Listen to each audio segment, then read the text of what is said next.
Good evening. Thank you for joining us for this panel on steering your brand through social and political turbulence. I'm Dror Yaron, as Chris kindly introduced me, and I'm the moderator, and I'm really excited to dive into this really intriguing conversation. In the context of social, political, economic, environmental turmoil, in these times of war, in this season of elections, people are looking to brands not just for products and services, but for leadership. According to the 2023 Edelman Trust Barometer, over 2/3 of Americans believe that businesses and CEOs should step up on societal issues. That's a pretty big ask. And they're putting their money where their mouth is. So 60% of consumers say they will buy or advocate for brands that align with their values. That's also from Edelman a year before. And according to research from Gatesman, Shannon's firm, this is even more the case with younger people like Gen Z.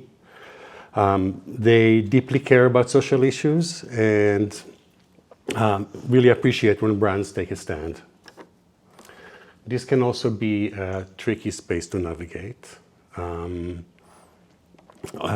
other statistics, over half of Americans think business can't avoid being politicized if they take a stand on a controversial issue. And with 8 in 10 Americans getting the news on digital devices, according to Pew Research, how we're supposed to play in this tech environment where there's so much misinformation and deep fakes. How in a polarized climate are we supposed to meet the expectations or frankly the demand of our stakeholders to step up? And what if we end up messing it up and we have a crisis on our hands? So to help tackle these questions, we have an amazing panel with us tonight. To kick things off, I'll ask you each to introduce yourself and in a few words, tell us how this topic shows up in your work. Maybe George, you can start. Oh, thank you. George Potts. I am the president and founder of Fifth Influence. Fifth Influence is a creative digital agency that works on democratic political campaigns, liberal issue advocacy campaigns, and works with for-profit progressive organizations. Hence how it shows up for you. Correct. Yeah, the whole nonpartisan thing, we just broke that rule for this panel, so.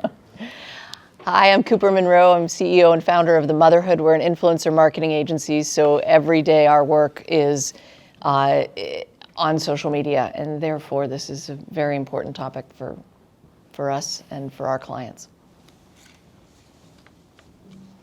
Hi, my name is Shannon Baker. I am president of Gatesman. We're an integrated advertising and public relations firm headquartered here in Pittsburgh. We also have offices in Chicago. Our client base stems education, healthcare, finance. So a lot of industries that are regulated and a lot of industries that are impacted by both society and also political turbulence at times. Another interesting aspect of my role as a leader is also that I'm the first female chairman of the board for the Pittsburgh Downtown Partnership in the city of Pittsburgh, as well as one of our executive leadership positions on Visit Pittsburgh. So from that perspective, making sure that we have a inclusive, a diverse representation happening in Western Pennsylvania. Good evening. I'm Jeff Krakoff, president of Krakoff Communications. We are a public relations, strategic communications firm. Clients span from Fortune 500s to nonprofits, all the way to school districts and startups and everything in between. It was founded 31 years ago. And one of our specialty areas is issues in crisis. And I think that goes hand in hand with the topic today. You can get yourself into an issue or crisis situation, or sometimes you just are pushed into it by others. So that affects us quite a bit. Thank you. So let's start with how are we supposed to think about all of this? So how should brands think about social mission? Should businesses get involved in social issues, and if so, why? And if you can give, if you have a good example of a brand that either effectively or disastrously engaged in this space, I'd love to hear that. Whoever wants to take it. Everybody's hesitating. I'll go first. I think a big part of it is it's not for every brand. I know we've had some discussions. Some people believe that every company and every leader has an obligation or responsibility to take a stand on certain issues. I think any organization has to provide good products, services, a safe place for employees. And I do think they should take a leadership role, but you can choose which social issues, right? I think there are some that are more benign than others. If it's feeding people that don't have water or food, if it's puppies and kittens from a shelter, it's hard to say somebody's going to come at you negatively for that. I do think you have to be extremely careful when you get into politicized or political issues, right? One example I want to use is a local company. We did not work on this as a disclaimer. I don't know if anybody else did, but Dick's Sporting Goods. Not too many years ago, one of their big items was firearms and ammunition. And the then president at the time, Ed Stack, after I believe it was the Parkland shooting, it was found that the shooter did not buy the weapon used from Dick's Sporting Goods, but he owned another weapon that was. And he thought, okay, that's close enough for me. And they made a decision, we're going to stop selling firearms and related products. And I was just reading the case study about it. They said they did the numbers. It was going to cost them $250 million. And he said, you know what? Yeah, our sales are $8 billion, but it's still a sizable investment. But because they communicated so well, they built consensus and coalition from a lot of stakeholder groups. There's a little dip at first, but they came back and really did well. So I think that's an awesome way to do it the right way. Yeah, but Jeff, I worked on that at Bruner. Did you? I worked on Field and Stream when that decision was made. I don't know if it's on. Is this on? There we go. It wasn't on. I worked on Field and Stream when that decision was made. And I agree with that, with Ed, in regards to that decision. But make no mistake, that impact on the business was significant for a good 24 to 36 months of their business.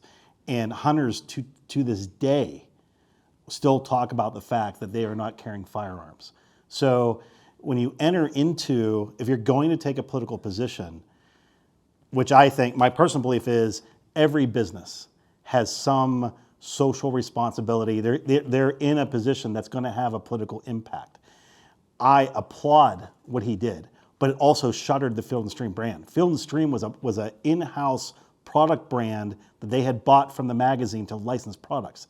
They invested millions of dollars. Ed is one of the best merchandisers in the business, and they shuttered all those stores. All that investment went away in regards to brick and mortar, all the merchandising, all the experience that they had. And they did pivot, but that pivot was certainly hurt the business for a good 2 to 3 years.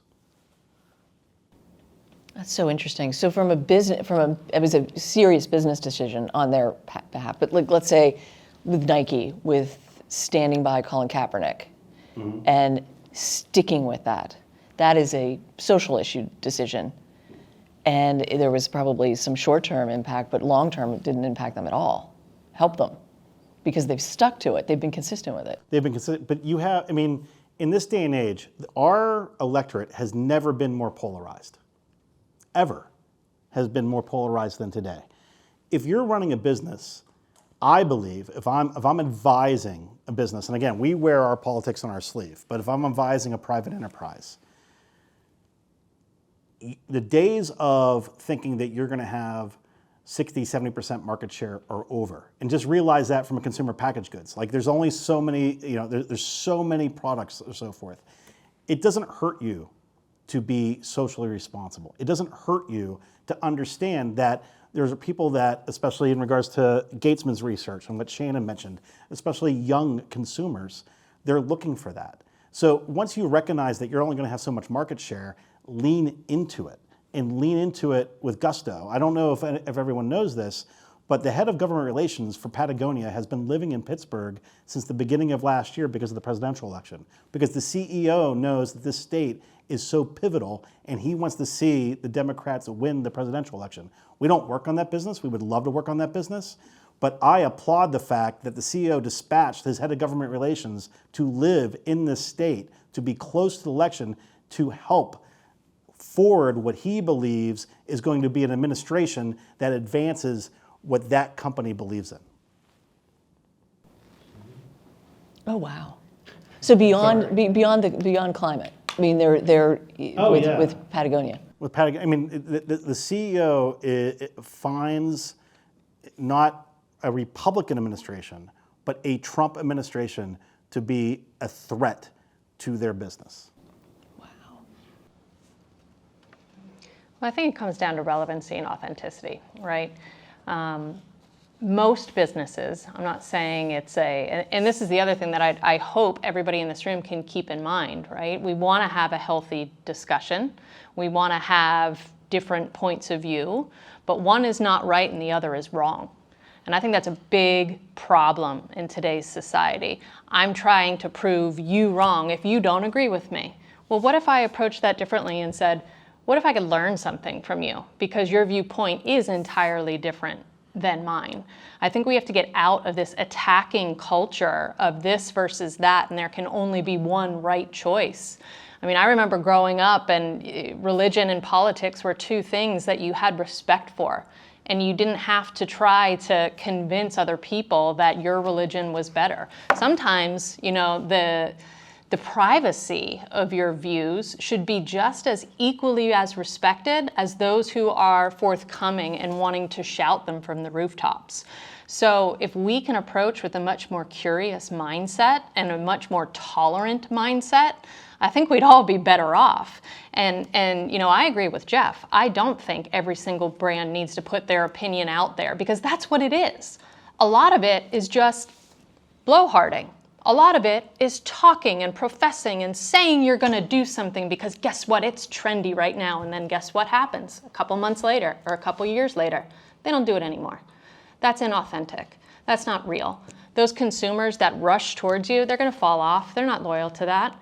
So I think if you have something to say and there's a relevant business case for your brand to be involved, that makes sense. But if you're just doing something to do it, to go through the motions because you believe it to be popular or you believe there's going to be short-term gain, then you're foolish and you're just following and you're just opinionated, you know, and there's nothing wrong with that. But I don't believe that that's for everybody. And I think that, you know, the real brands, the Patagonia example is great, you know, because they were worried about funding for national parks. They're a brand about getting outside. It makes sense for them to take a stance because their business is under threat. But, you know, was Dick's Sporting Goods under threat? No, but they chose to do something that was really smart for them. And they went after not hunters, right?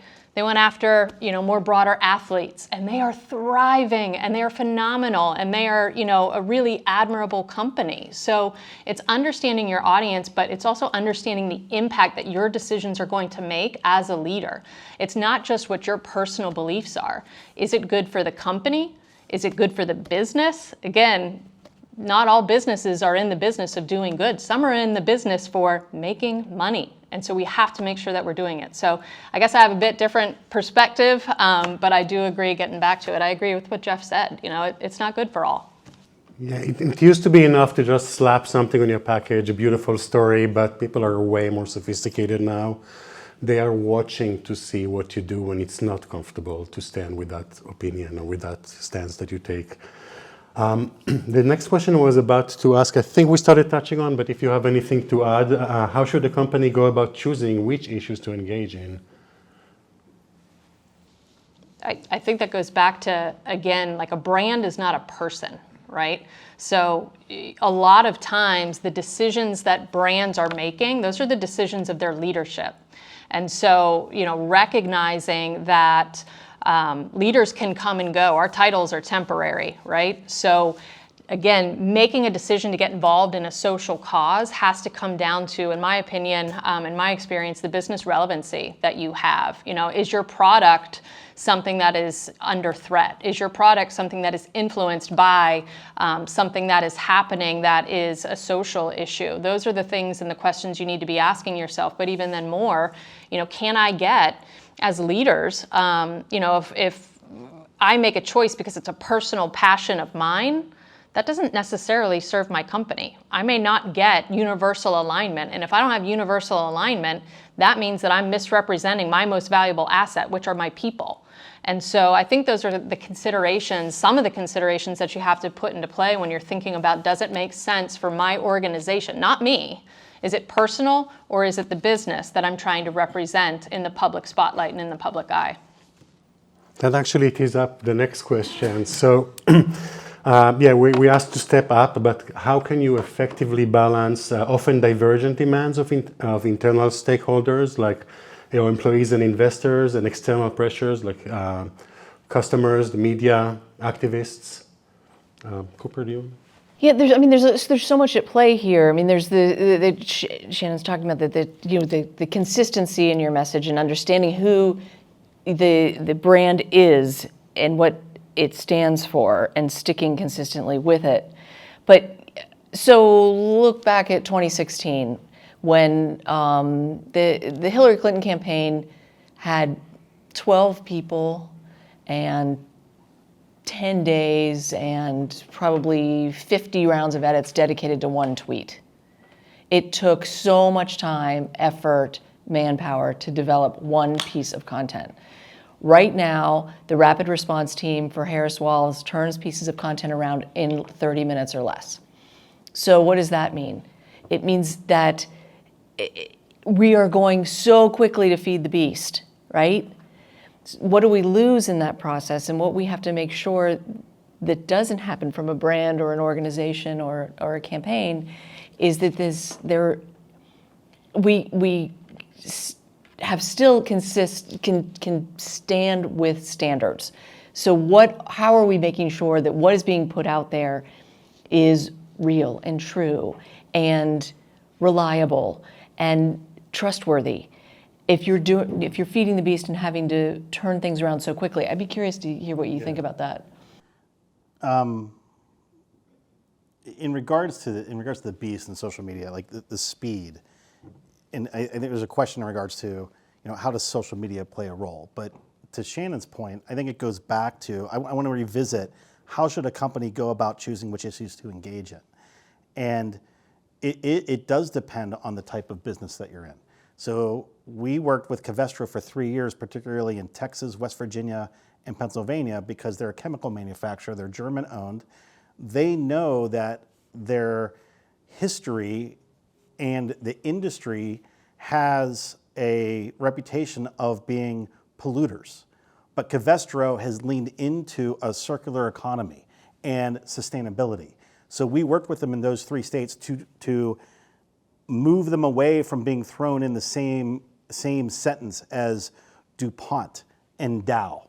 And that means walking the walk. So that company just doesn't say they're not DuPont and Dow. They support the Obama administration's advancement of clean water rules and then putting those rules across all 50 states. Now, that wasn't done by a CEO. That was done by the leadership of Covestro.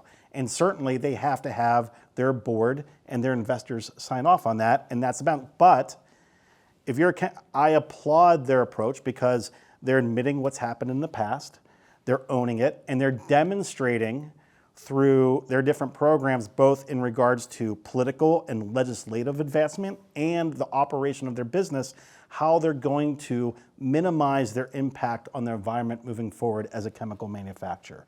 So that is how I think a company should think about engaging an issue. I can give a great case study in regards to how not to engage an issue. When I worked at Brunner, I worked on 84 Lumber's Super Bowl campaign back in 2017. Our task at Brunner was to reframe the company. They have 400 management positions open every year. And you wouldn't think so, but they are actually bigger than Home Depot. They could not get candidates from MBA programs to apply to 84 Lumber because of how people perceive the company. Our charge was to reframe it. It was sold into a Super Bowl campaign. We can argue about whether that's the right venue to reframe a company for MBA recruitment. But the creative that was sold in, that was signed off by Maggie Hardy, the CEO, was called The Journey. It was a story of a Guatemalan woman and her young daughter and the arduous journey from Guatemala through Mexico to the border right after Trump was elected. Fox refused to air it. We were able to tease it. We had a 3-minute film, okay? She was aboard the entire time we were doing the creative. In 48 hours after that Super Bowl ran, she flipped in a New York Times interview and said, I never saw the creative, I didn't approve it, I voted for Trump, I'm for the wall. The end of that spot is them opening the doors for the wall and walking through, okay? Now let's talk about execution. The executive creative director at the time, in the creative, we're supposed to show them being processed and what the reality is of emigrating to the United States coming through, okay?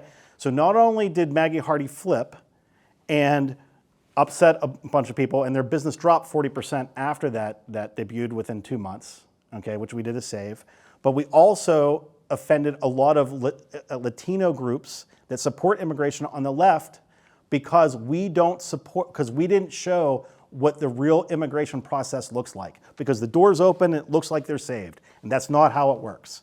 And so Covestro, very thoughtful, very reflective. They have a whole policy team that works with the communications team to have a very smart program to enter into issues. Where 84 Lumber, we want to reframe how the company looks. This sounds like a great idea, but not really thought through, and no policy team to assist with that. Yeah, thank you. Jeff, can you balance divergent demands? Can you make everybody happy? And also, how does that impact who you get to do business with? Right. There's a saying, try to make everybody happy, make nobody happy. I think it's very difficult. I think the campaigns or programs that make the most sense or it fits the brand, right? A couple of examples. Dove Real Beauty, right? It's about body positivity, and it fits perfectly for their product, their brand, their stakeholder groups. Nike, when they did I forget the exact terms, it was for once or sometimes don't do it. And it was all about racial injustice. Makes sense for their company, for their brand. I think where it goes wrong is when that person you're trying to please, I think you brought up the point, CEOs come and go. Chick-fil-A had a very controversial CEO for a long time. And it caused a problem for one of our clients, the Pittsburgh Marathon, which is part of P3R, a nonprofit. One of the main sponsors was Chick-fil-A. I don't know if you remember this. It was just before COVID, before they canceled the first one due to COVID. But there were boycotts. People were saying, I'm not going to run in this race. Some sponsors were going to say, we're going to pull out because of one person's decision. So the strategy was really, does that make Chick-fil-A a bad company? No, they make good products that are very popular. People, you ever go through a drive-through? How long's the line, right? And they treat employees really well. They treat their communities really well. So, you know, you do have to balance, yeah, the CEO might get more votes than others or the board of directors and folks like that, but I think you really just need to be careful and you're pleasing as many people as possible, but you do have to pick a stand, and there are some people that will not be pleased. That's just a reality. Let's talk about technology. How can we responsibly leverage AI, social media, in alignment with our values and with the impact that we want to see? And what are some risks to watch out for? If you have examples that you met in your work, that'll be great. Cooper? Yeah, I mean, this is. Did you all see what happened with George Carlin and the folks that used his performances and and made an AI comedy show of George Carlin's work? His daughter woke up one morning and somebody called and said, your dad is doing a show. He's been dead for 10 years or more than that.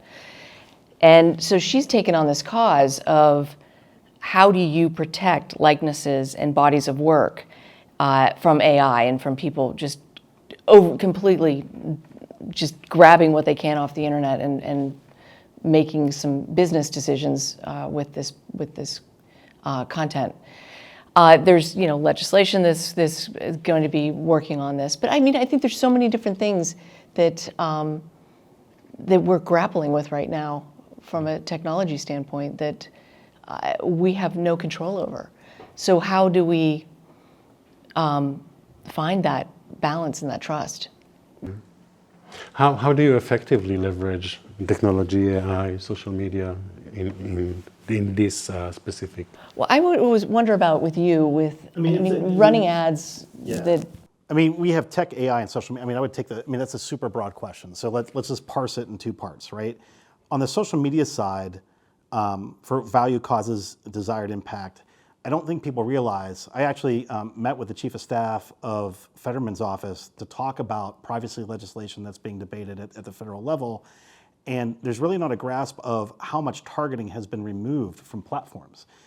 Prior to 2016, I could go on Facebook and I could target people on a 10-point Likert scale of political affiliate of that what they believe they sit on the political spectrum. So very liberal to moderately liberal to moderate. That's all gone. Then we moved to proxies. So if I wanted to reach African, and they moved ethnicity. So if I wanted to reach African Americans, I would target the NAACP, or I may target Ebony Magazine. You can't do that anymore. Proxies are gone. And so there's a perception among people that social media has this really finite targeting, and it's just not true. Most of the targeting now is coming from custom audiences where you're pulling from the client database, you're uploading it, or you're assembling it from platforms like 360i or Vote Builder or Target Smart. That's where you're getting your custom audiences. That's number one.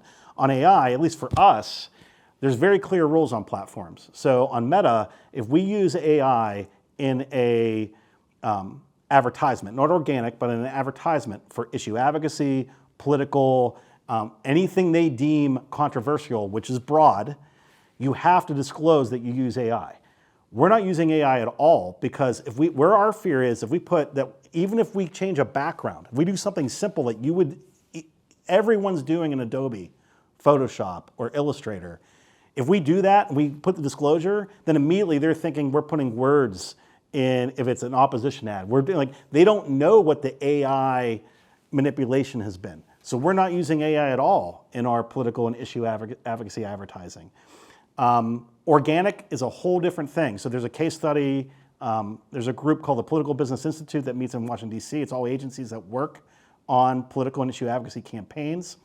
There was an agency in Louisiana that took an African-American actor, sat them in what was supposed to be like their senior year, they're talking to their principal, and put the candidate's face on the African-American actor and put words in their mouth about an interaction between that person and the principal. We would never do that, but there's no regulations against that currently. We think that's an unethical use of AI. That agency felt that that was an ethical use of AI that can move the needle on behalf of their candidate. Shannon, Jeff? Look, I think, when it comes to, George is talking a lot about generative AI, right? Likenesses. AI is not new.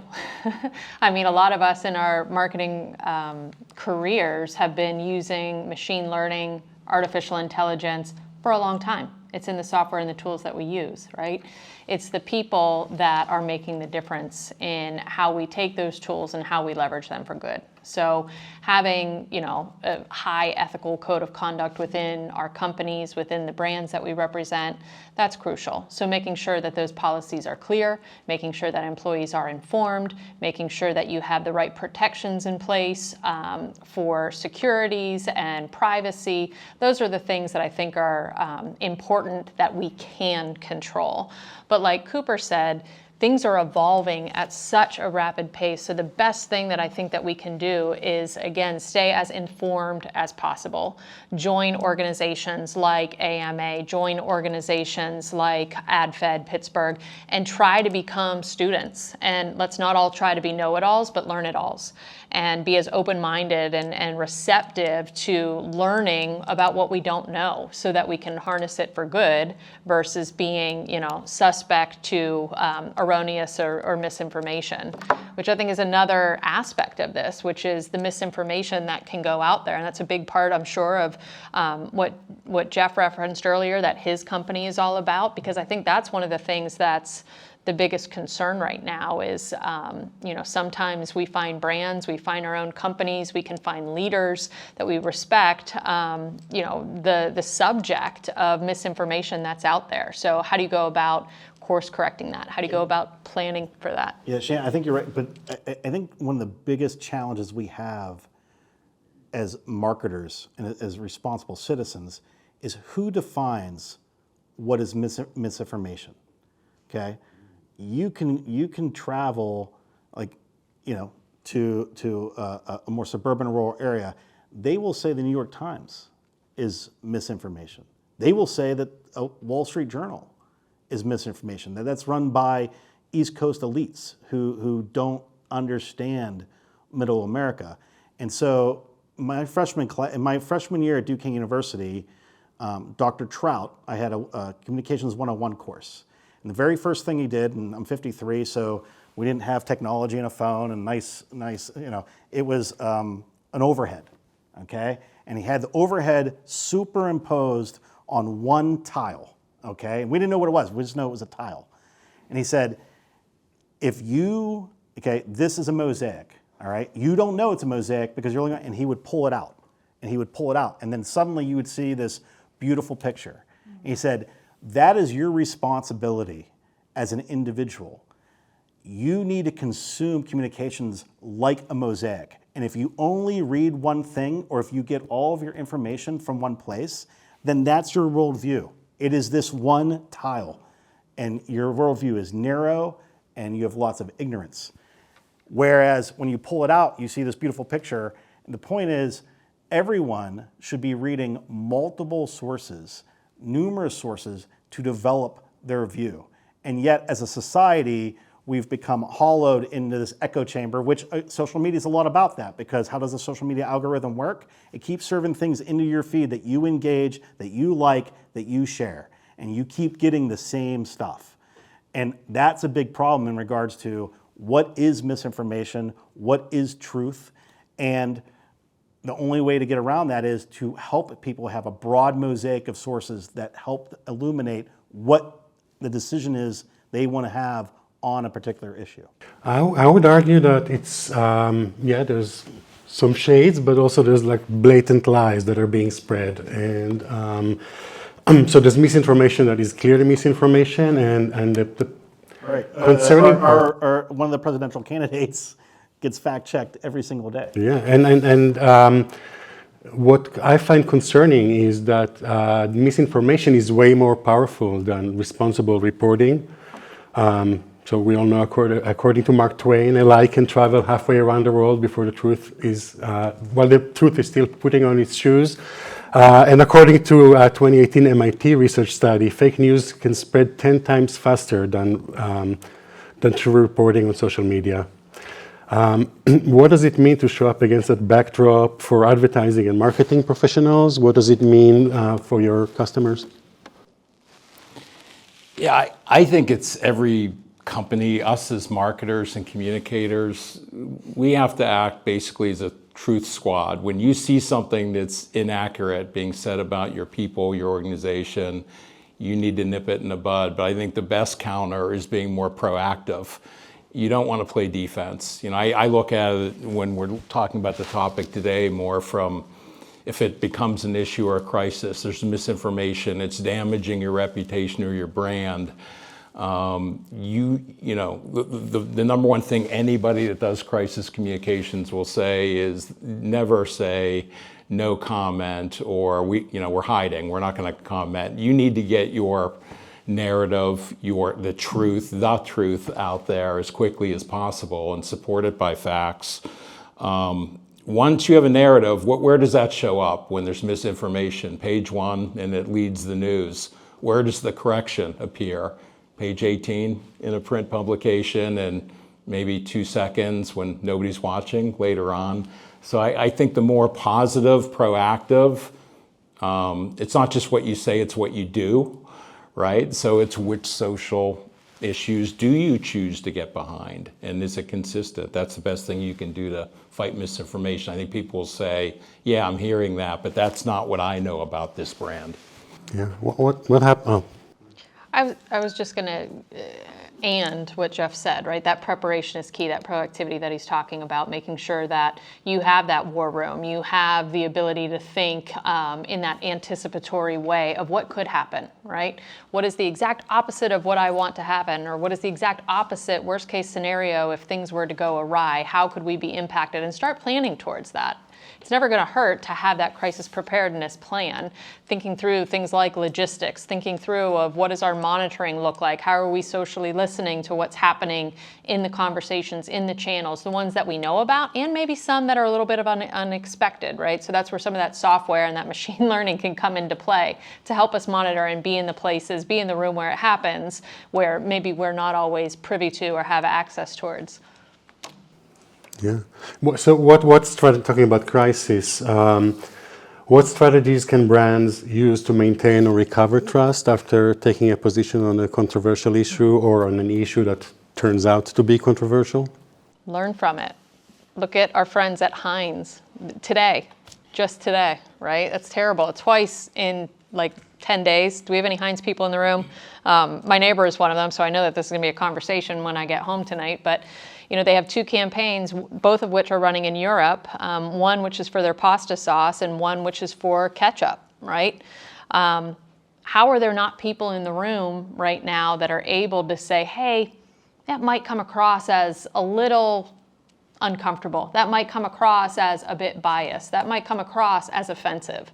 Right? So if you don't know what I'm talking about, you can look it up. But both of them are racial biases that are in the creative of the product campaign over in Europe right now. So one is more Halloween geared, and the other is just bad taste and bad form. So they haven't learned. Twice in 2 weeks. Come on, we got to do better. You know better. You got to do better. And that's where you got to have the ability to look in the mirror. And have a little bit of humility and say, what perspectives are we missing? Let's go get those before we roll something out into market. Yeah, to kind of add to that, you mentioned the importance of having a plan. And a true plan, you're doing a vulnerabilities assessment, big picture for the organization, but if you're starting a campaign, somebody has to be the negative naysayer in the room looking at, is there anything here that could possibly be taken offense with or be negative? And again, you need to, the time to prepare isn't once the media is in your parking lot. Is your spokesperson well media trained? Do they come across as being honest, transparent, open? Do they humanize the organization? Do any of us have warm, fuzzy feelings about anybody in a Fortune 200? Probably not, but they're people. They're groups of people, so the sooner you show that in your communications, the better. But every organization, big and small, needs to be prepared for, one of the things I worked on years ago was the Second Mile, a little nonprofit in Center County. Their leader was a guy named Jerry Sandusky. Would you ever thought a small nonprofit like that would run into what they ran into? Well, luckily they were prepared. There's only so much you can do, by the way, with that case. It's hard to come out looking good when that kind of a situation happens, but preparedness is so important. So how were they prepared? How did that work? Well, as a former employer, they called us in to work on crisis. And the interesting thing was, so many things can go wrong. Somebody could get injured at a camp. This could happen, this could happen. And then at the last minute, it was, let's throw another one out there. What if somebody in management is accused of inappropriate contact with kids, right? So it became apparent.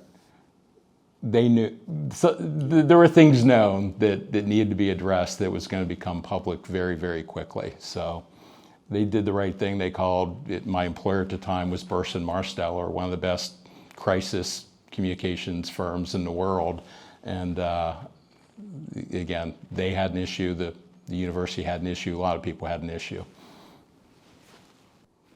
Yeah, and I mean, crisis isn't, it spans so many channels these days, right? Like before, when media was limited, a PR strategy could be very successful. But now that we're so fragmented, you may need several partners. And so take Bob Evans Restaurants, for instance. Bob Evans Restaurants, so there's a nonprofit called the Humane League. Humane League is known for hiring hundreds of college students. They identify different retailers, consumer packaged goods companies, restaurants that they want to put pressure on to advance their position, whether it's on sustainability or on animal treatment or whatever, what they want to focus on. And so when I worked on Bob Evans, their social media was attacked by the Humane League. So it was approximately a group of 20 college students all over the country, and they just kept putting horrific pictures of chickens in a lot of these chicken farms. It's horrific conditions.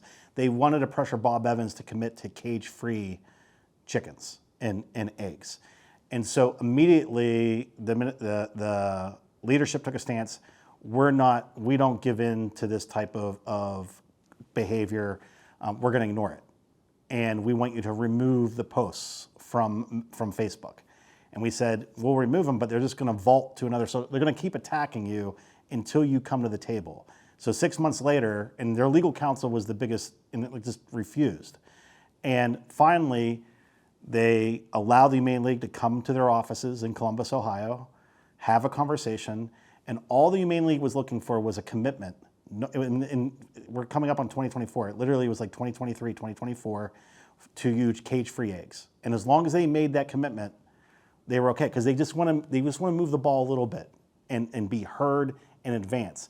And they created a big 6-month crisis on their social media platforms. They didn't have to if they were a little bit more open in regards to how to treat the situation. And so, where 30 years ago, you could talk to a couple of journalists, get some stories out, and now you have to manage across all these different platforms where it's vaulting and all these people are glamming onto what's going on. If there was one takeaway or question that you would like participants to leave with tonight, what would you want it to be? I think one thing that's really cool that we do is we have the ability to really create influence in the world on behalf of the brands that we represent, on behalf of the employees that we have the privilege to work alongside and work with. And so with that influence, think about what we want to do with it, right? Whether we're creating campaigns, whether we're creating brand identities, whether we're selecting and choosing causes to represent on behalf of those brands or on behalf of a company. And it's choosing to maybe bring back, I saw this in Adweek today, the F word, and the F word is fun, right? Cutting through just the hatred, cutting through the volatility, cutting through the polarization, and creating those moments of joy for the people that we're influencing, encouraging dialogue in a respectful way, in a way where, again, I use this word probably far too much tonight, but from the discovery or the curiosity mindset. What can I learn more about? How can I perhaps attract new consumers, right? So many of the businesses we're representing, they're in the business of making a shit ton of money. They want to make money. That's how they're being evaluated. That's what their end goal is. So how can we do that in a way that just adds a little levity? We have the ability to make those decisions and to influence our clients in that way. And I hope every single time that our team approaches it that they're thinking with that in mind, not how we can isolate people, but how we can bring more people in and create a little fun, a little laughter back into the world when we sorely need it. Cooper? And trust. I mean, there's a fundamental breakdown of trust that we're really struggling with clearly on so many levels. And how do we build that back? Is it making sure and leaning in that what we're putting out there and what we're doing is trustworthy, that it's responsible and that it's been fact-checked? There's a a local content creator who writes about food, and over the weekend he went to a political campaign, and in his comment section is blowing up right now. The people who love him because he writes about food have turned against him, and there's this infighting. And what's that about? They were celebrating and talking about food among themselves before the weekend, and that's gone. And why is that happening? And how do we get that back? And I guess it's a question that we have to ask each of ourselves. I mean, yes, companies are companies, but they're also made up of human beings. And at the end of the day, trust is the lifeblood of human relationships, and without it, we don't have anything.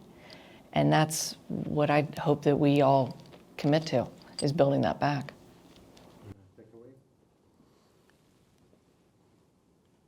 I think the biggest takeaway, and from a brand standpoint, so I'll use my friend Jeff Cohen.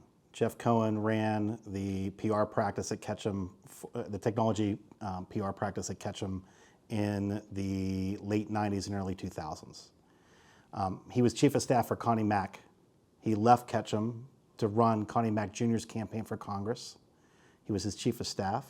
He left, he went back to be his chief of staff again. He left and never went back to Capitol Hill because the vitriol is so great. There used to be days when I worked on Capitol Hill in the early 90s, you'd have a Democrat and two Republicans live in a row house off the hill. They actually lived in the row house. They'd be from the same state. That doesn't happen anymore. People literally don't talk on Capitol Hill. Staffers do not talk to staffers from the opposite political party. So it starts there. And I think the biggest takeaway is the Supreme Court has identified that companies have the same rights as individuals. Companies are giving hundreds of thousands of millions of dollars to political campaigns. They should be just as transparent in the money that they give and the positions they take. Consumers should know the positions that they're taking, that they're giving money for. And so when we say that, I would like it to be jovial and so forth. But if a company is considered, has the same rights as an individual politically in our country, and they're giving millions of dollars, then we should hold them accountable for the positions that they take, and they should wear those on their brands. And that, I think, is the biggest takeaway as a marketer coming from here. All right, I guess in addition to those, all good takeaways, it's the tough thing about going last. I think about the idea of if you're a for-profit company, probably your number one reason for being is to make a profit so that you can employ people, so that you can support your communities and do these things. If you're not making money, you're not getting behind social causes. You can't do it, right? You're not donating money. But I don't think it's mutually exclusive. You can be a very profitable company and be on the right side, whatever that means to all of us on social issues. But the one word I heard at least 3 or 4 times was authenticity. That's my one takeaway. If you're going to get into this, be authentic. Take a stand that might not be popular while it's still not popular, not when everybody else is doing it, so you're playing the corporate role of virtue signaling, right? It's be authentic, but make it fit your brand. Make it something that your people can believe in, your customers can believe in. So I think, authenticity is probably the number one thing I take away from a lot of things said today. Thank you. One last question. So we gave a lot of answers and a lot of opinions. What is one question you truly are grappling with, you don't have an answer for? You want me to start?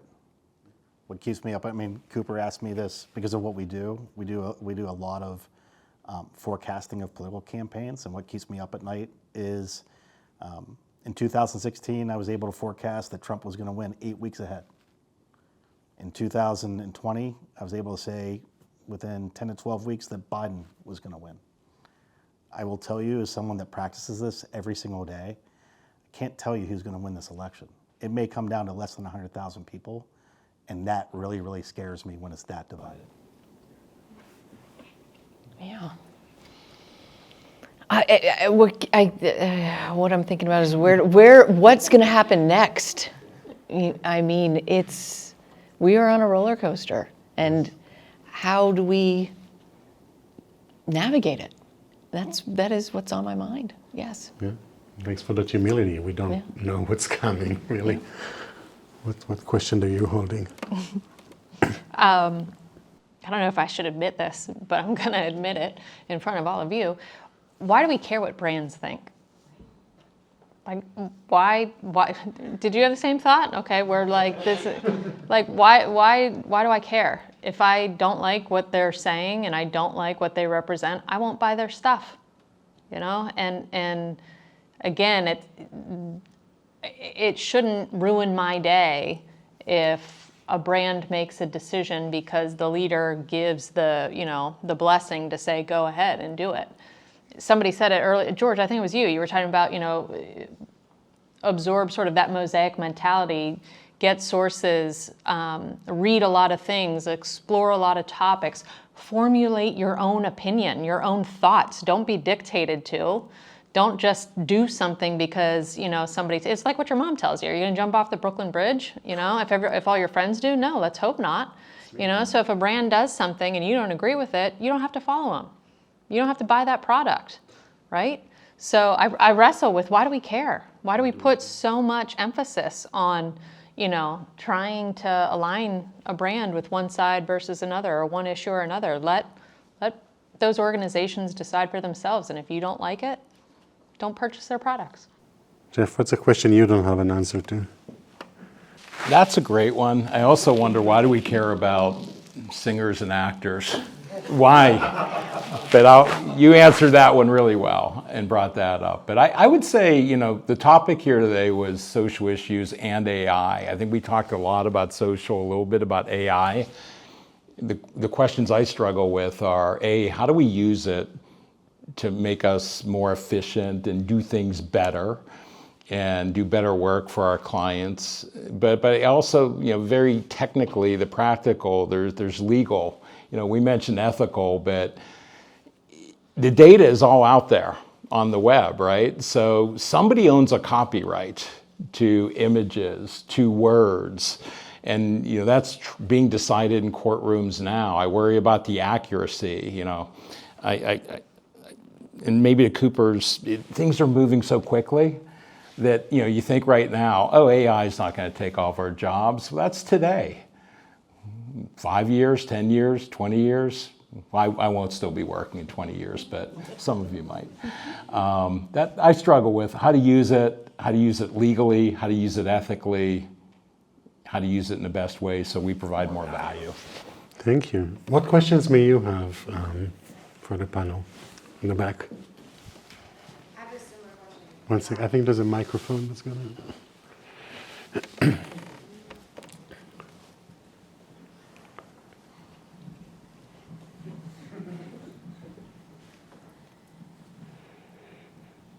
So how do you balance being on the offensive versus like the Miranda rights? Like how do you be on the offensive versus being Mirandized and like not disclosing too many things? Well, it should be part of your ongoing strategy, but if you're planning a campaign or a program where you're getting behind something could be seen as controversial, you don't launch it and say, I hope things are going to go well. You need to have a plan in place. You need to get in front of it. I always think the best way to deal with any issue or crisis is answer all the questions anybody could possibly have before they have a chance to ask them. So maybe it's the explanation. This is why we're doing this. This is how we chose this. These are the stakeholder groups that have asked us to do this as an organization. So again, we've dealt with a lot of situations where reporters ask really hard questions. And our advice is in the first statement or first interview, answer them proactively. Then the media is sitting there like, I don't have anything to ask anymore. Thanks, you covered it. So does that answer your question? What happens if that's used against you? What happens if that gets used against you? Like how do you be proactive in a situation that you could end up having that be used against you? Well, I think there are certain issues you take on, you have to know there's going to be a problem. Take Bud Light. If they didn't think there was going to be an issue, they weren't thinking very clearly, right? And by the way, my personal opinion is they botched it not once, but twice. They botched it by not reading their customer base. And then when they were called on it and things went bad, they backtracked right away. So not only did they offend people that didn't agree with what they did, they had new fans that then they turned away from so quickly. So I think they did everything as poorly as you can. But, you know, again, it depends on what your social stand is. Some of them are more benign than others. I think we started with, you better get out and communicate, Bud Light. Hey, we're proud of this. This is why we're doing it. We believe in this. We're going to stand by it. But their take was a little different when things hit the fan. Yeah. And Jeff, in bringing up that case study, like what's interesting, like if you've ever worked on a big CPG company, like a big beer brand like that, right? That's a brand director with a brand team of maybe 8 to 14 people, and all those people have MBAs from a lot of the top MBA programs like Kellogg at Northwestern and Eastern schools, and so I can easily see where this would happen, right? And this is the big argument on why people have gravitated to one of the presidential candidates, is that we've been left behind, we're forgotten, they don't think about us, right? And they should be thought of, right? I have no issue with what Bud Light did, but I'm with Jeff. I don't think there was any discussion amongst that brand team in regards to what using a trans model will do for the brand amongst the people that buy their product, like maybe velocity off shelf as they buy a case a month, right? I don't believe there was any discussion there, because if there was a discussion, they would have made a conscious, like, we're doing this because we think that loss is going to be greater than what we make up. And so I easily see that happening, and that's a big part of the critique, because a lot of people that run these brands, they're all MBAs from the top marketing programs, and they're mostly coastal.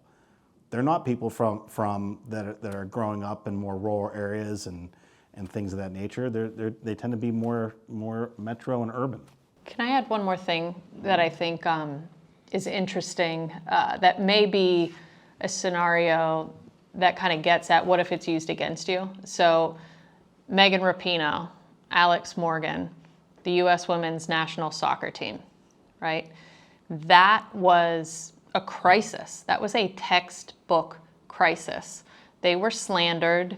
They were villainized. Every terrible thing that could be possibly said about these female athletes was said, whether it was in the newspaper, in social media. And what were they going after? Equal pay. They wanted to be paid the same amount as their male counterparts who were less successful, had less sponsorship deals, and less attendance. And we crucified them for it. Did they back down? No. Were their personalities used against them? Yes. Did everything that they say that they stood for and that they were focused on, did that get tried and twisted and turned around on them? Yes. But they knew what they wanted. They knew that their end goal was, we're going to get paid. We're going to get paid because we deserve to be paid, because we are winning, we are gold medalists, we are a World Cup, whatever the heck you win for the World Cup. What do you win? What do you win? The cup. Do you get a medal? I don't know. Do you get a medal? Don't ask me. I don't know what they get. They get something. But, I think that's interesting. They didn't lose focus, and they weren't distracted by people saying things about them that were in fact true, but they were weaponizing those traits, right? So I think what you have to make sure that you're thinking through is, what is my end goal? Knowing that there's going to be detractors, knowing that there are going to be people who you're never going to win over. So just keep your eye on the prize, have that goal in mind, and think about when you're in the phrase of a crisis or a reputation scandal, what is it that matters most? What's at that finish line that I want to make sure that I accomplish or that we accomplish? What's the feeling that we want our true customers to know about us? How do we get their loyalty back? They built an audience that will never go away from them. Even when they had, their flub in the World Cup and they came back this Olympics and they crushed it. It was like the fuel, the motivation to, prove the fans right versus proving the naysayers wrong. And I think that's something that's really important in terms of understanding who you are as a brand, the values that you hold dear, and knowing what it is that you're going after and what it is that, you want to see on the other side of any type of crisis or reputation scandal. We have a client that is advocates for the flu vaccine, and it's a lot of the people that are involved in it are families who have lost children from the flu. But as you can imagine, the flu vaccine and vaccines in general can get incendiary. So the way that this organization combats that is making sure that they've got reliable sources and that there's fact checking, and the influencers that we engage for this campaign are fully trained and backed up with that information. So they come from a place, just like you were saying, that you can't argue with people who lost kids from the flu and they're advocating for the flu vaccine, and yet there we are. There are people that will fight it, but they are backed up with reliable sources and fact checking constantly. Do you have time for more? No. Any other questions? This is kind of, I guess, a recent local sort of case study from, I think, about a week ago at Permani Brothers. I'm not sure if you guys are familiar. It seems like you are from the nod. But yeah, they had J.D. Vance do a campaign stop there, and honestly, I still think there's a lot of misinformation about what actually happened. It like blew up on Twitter. One side was saying one thing, and then they quickly came out with a statement that definitely seemed a little rushed. There were some like misspelled words and things. It was a little confusing. So I'm just curious kind of what your advice would be for them, what you would have told them to do to fix it, because they're getting a lot of hate comments, a lot of aggressive comments, even on their past posts or on people's past posts, tagged posts from them. It's a little crazy how it sort of blew up, but what would you have told them to do differently, and then kind of what should they do to remediate that in the future as they continue? Well, I don't have to speculate. Adam Golem's a close friend. He's the CEO of Permani Brothers. And both the first time when Kamala visited, I was at Mount Lebanon Pool. My phone blew up. It was text from Adam asking what he should do. And then the second time he reached out and we had coffee. So the first time, let's talk the first time when Kamala visited, okay? Secret Service calls ahead typically, all right? They called ahead. It was planned. And what took place there is just like with Penzi Spices, right? Like it's very typical. And when you go back, politicians, John McCain had visited Permani Brothers, all right? It's just in this environment, it gets blown up. So in that circumstance, and we always do, especially in social media, it's called a decision rubric in regards to what you will and will not respond to. So very quickly we said, go to your decision rubric, update it for this particular situation, and choose how to respond. You're not going to please everyone. It doesn't matter what you say, what the press release is. People are going to be pissed that Kamala Harris stopped there on campaigning. The second time when it came to Pence, it's unfortunate. The manager there is 23 or 24. Secret Service did not call ahead. They had no idea that Pence was coming. She literally just didn't know what to do and said, can you give me a few moments? Now, a few moments is like she has to track down, she was tracking down Adam. It took 30 minutes. They sat in the parking lot for 30 minutes. The head of the Republican Party for North for Sales grabbed onto that, and in that 30-minute period, put out that Vance was denied service at the restaurant. And so, again, doesn't matter what comes out of the press release, like that's already out there. So that press release is out there. My advice to Adam is on election day, bring in your, and again, 40 to 60% of people don't vote on election day anymore. They actually mail in their ballots. So you could actually do it over a 3 to 4 week period. Over that 3 to 4 week period, let someone come in, give evidence that they voted, give them a free sandwich. They do it all the time. You have a mustache, you get a free sandwich. That's what they did with Skeens. And so that way you're demonstrating that the brand actually embraces people from both parties, from both sides of the political spectrum. I think it's a great way to handle it. Can I just add on to that? So I know when you mentioned the post though that Permani's posted was there were like errors in it, and it was like somebody had a few too many icy lights. Like it was just hard to follow. So like, what would you say that could they have fixed the situation or handled it? I know you're not going to please everyone, but could they have handled it a little differently? Because the post was I went there for clarity and I was like, now I'm more confused.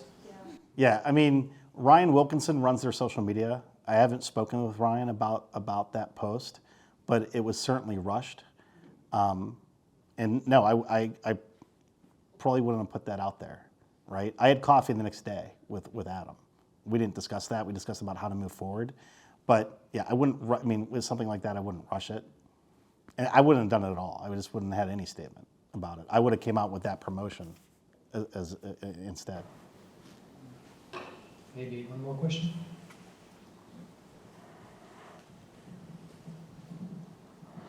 I do, and I think, I'll try to word this correctly, I guess. Do you think the ability to touch social and political issues has stifled the ability for marketers and advertisers to truly just be creative and, to what Shannon had mentioned, sell their products? I think it's become almost a little bit of an easy button to say, well, let's just latch on here or latch on there, instead of, a lot of us can remember the 90s. Advertising is a little bit of entertainment, right? That's really what builds emotion with people and says, I support this brand. Just curious, do you think, is that kind of affecting it a little bit? I will say it affects when you're having decisions on the theme, the creative. You're just is there a minefield out there we're going to step on? And it does. And I do think sometimes maybe people take it too far and they're so conservative in what they say and how they say it that it's not good messaging. It's not memorable. It's not the F word fun. So yeah, I do think there's some. I think everybody that speaks, when we have a client that's speaking about anything, it doesn't have to be a crisis. That they're like walking on eggshells sometimes, and they can't really be who they are and say what they want to say. So I do think there's some of that. I think the bold brands say, the heck with it. We're going to do our thing, but you also think about what could possibly go wrong here. Let's think about all the unintended consequences, and you can stand out by doing that. Yeah, creativity, entertainment, advertising, it's a widespread, what's entertaining to one person is not. What's comedic to one person is not. What's emotive to another person is not. That's why you have a creative brief. That's why there's deep understanding in regards to your target audience. And this gets back to where we started, right? It has to, if you're going to lean in, understand the audience that buys your product, understand why you're leaning in, and make the decision in regards to what impact it has. Like if I was at Bud Light, I'd be looking in there and saying, okay, this is our existing audience. Velocity off shelf may go down, but we're building a brand for the future. I don't know if that's what happened there, right? If it did, someone said, no, we're pivoting, this isn't right. But when it comes to entertainment, it's not, the spots that resonate with me as a consumer, not as a marketer, are the ones that really touch my heart and my mind. And those certainly take positions, whether it's a Dove campaign, whether it's what we did for 84 Lumber, whether it was right or wrong, you watch that film, you're moved, okay? And then you can decide to be upset because it's immigrants coming in. And so, creative today, if you're going to do a motive-driven creative, and there's great polarity in our society, I don't know how you escape that.